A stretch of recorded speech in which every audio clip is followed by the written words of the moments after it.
A política de isolamento social imposta para tentar controlar a transmissão do coronavírus manteve o funcionamento dos serviços essenciais, entre eles os supermercados.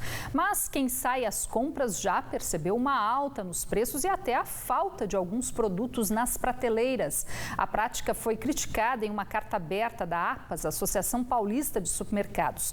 O PROCON disponibiliza atendimento online para receber reclamações de preços abusivos.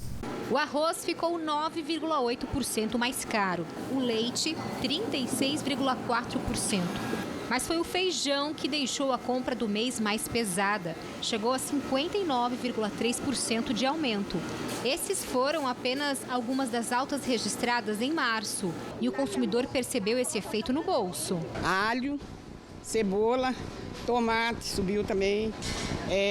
Açúcar tá mais ou menos, subiu um pouquinho, óleo. Subiu bastante, cenoura também, achei um absurdo. E outras coisas, leite também subiu bastante. Eu acho que eles não deviam aumentar, porque eles sabem que está em crise, todo mundo está em crise e devia manter pelo menos o preço que estava, né? Os aumentos refletem a corrida da população aos supermercados. No estado de São Paulo, o pico de aumento foi no dia 19 de março. 48,5% mais consumidores foram às compras no período, na comparação com fevereiro.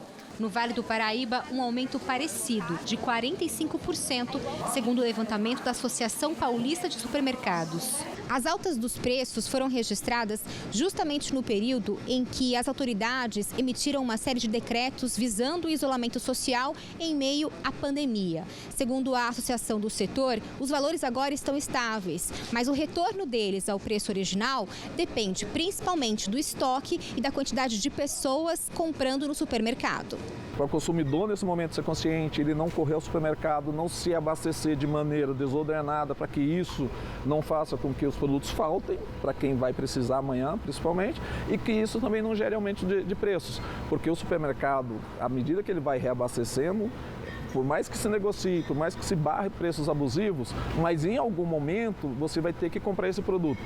E se ele tiver uma alta, isso vai ser repassado ao consumidor final. Então, o que a gente pede é isso, né? Se ele tiver alguma dúvida, ele procura o supermercado ao qual ele visita sempre, o supermercado de confiança, e ele sempre vai ter uma posição a respeito, o supermercado sempre vai informá-lo da melhor forma possível o que aconteceu com aquele determinado produto. A alta do arroz e do leite estão relacionados à estiagem do sul do país, explica ainda a associação. Mas o que não se justifica é o aumento de produtos nas gôndolas sem motivos.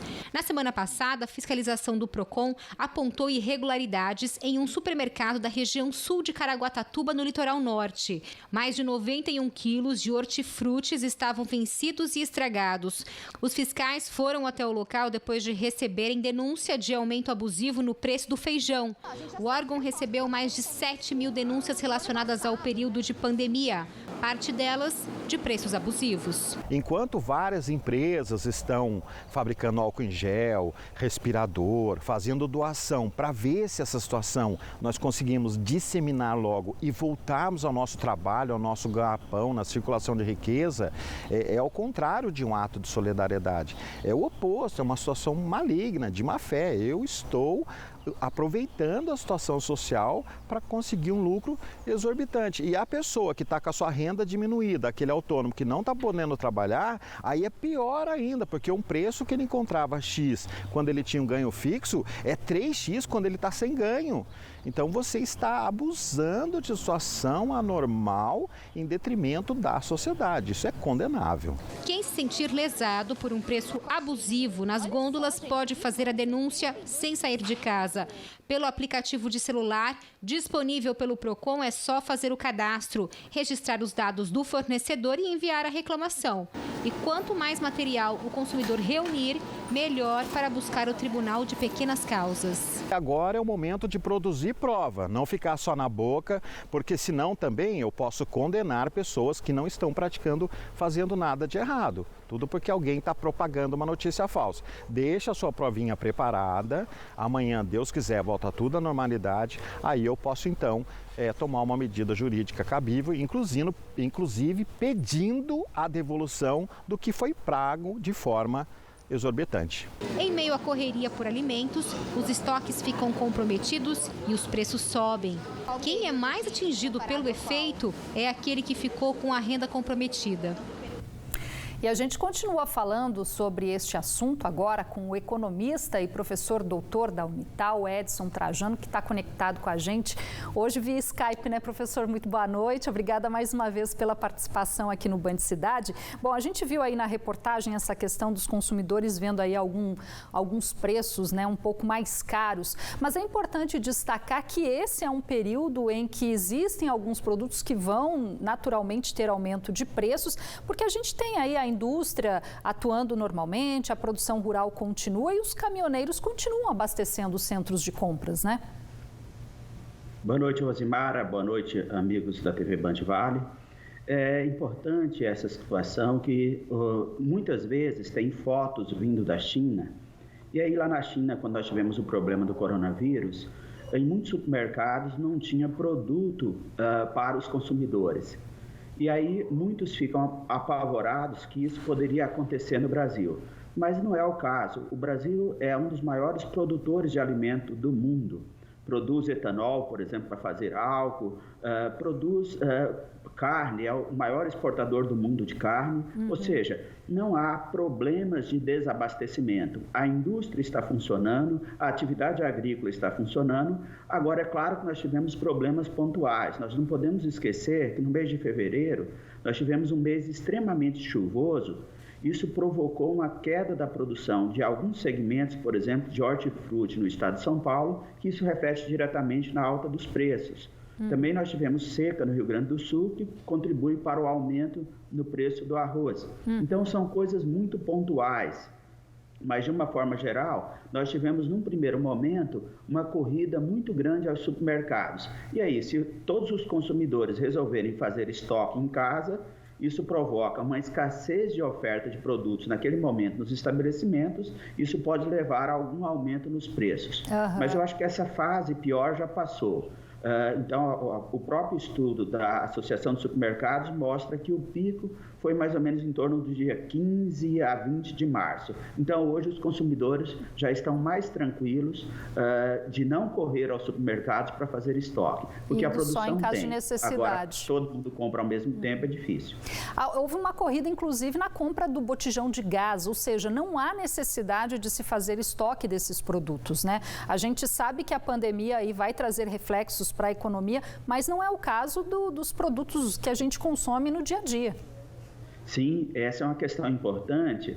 Tem muitas famílias no Brasil que têm um botijão de gás só. Nessa situação de um possível desabastecimento, principalmente aquelas fake news que ocorrem na internet aí, vai faltar gás. O que a família fez? Comprou um segundo botijão e os dois cheios em casa. Não só aumentou o preço do gás, mas faltou botijão na praça em um primeiro momento. Mas isso já está também sendo equacionado. Então, não é hora de ficar abastecendo, inclusive com gás. É um perigo até em casa você estar um estoque de gás com a casa cheia, com criança em casa. Não é minha praia trabalhar exatamente com isso, mas não tem por que fazer estoque de gás nesse momento, como qualquer outro produto.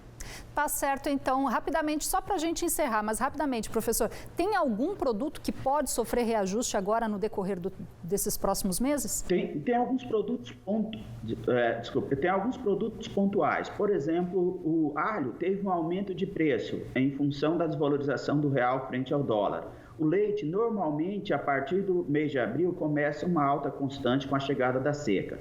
Então, são produtos que, tradicionalmente, têm esse aumento de preços, tá bom? Tá certo, então. Professor Edson Trajano, obrigada mais uma vez. Boa noite.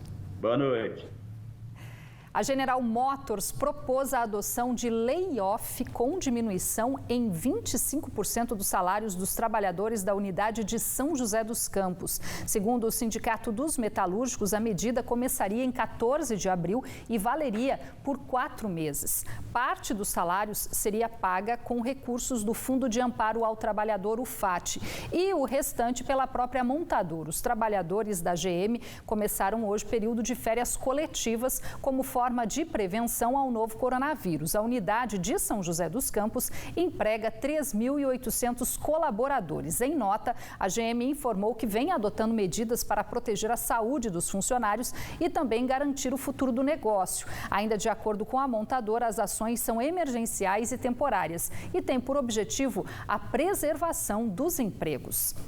E a Embraer informou hoje que os funcionários em licença remunerada desde o dia 23, como medida de prevenção ao coronavírus, vão entrar em férias coletivas a partir de 1º de abril, com previsão de retorno no dia 13. Apenas 10% do efetivo da fábrica de São José dos Campos está trabalhando, mas adotando medidas preventivas. Uma parte desse grupo também segue em home office. Segundo a empresa, a medida é necessária para garantir atividades essenciais, como a manutenção e a fabricação de aeronaves, tendo em vista a necessidade de transporte de suprimentos ou profissionais da saúde. A fabricante de aviões também trabalha no desenvolvimento de equipamentos e soluções para o combate à Covid-19 no país, como a fabricação de peças para a indústria de ventiladores e respiradores. E o calor continua no último dia do mês de março, mas também a previsão de pancadas de chuva rápida em cidades da região. Hora de conferir os detalhes da previsão para amanhã no mapa da SOMAR.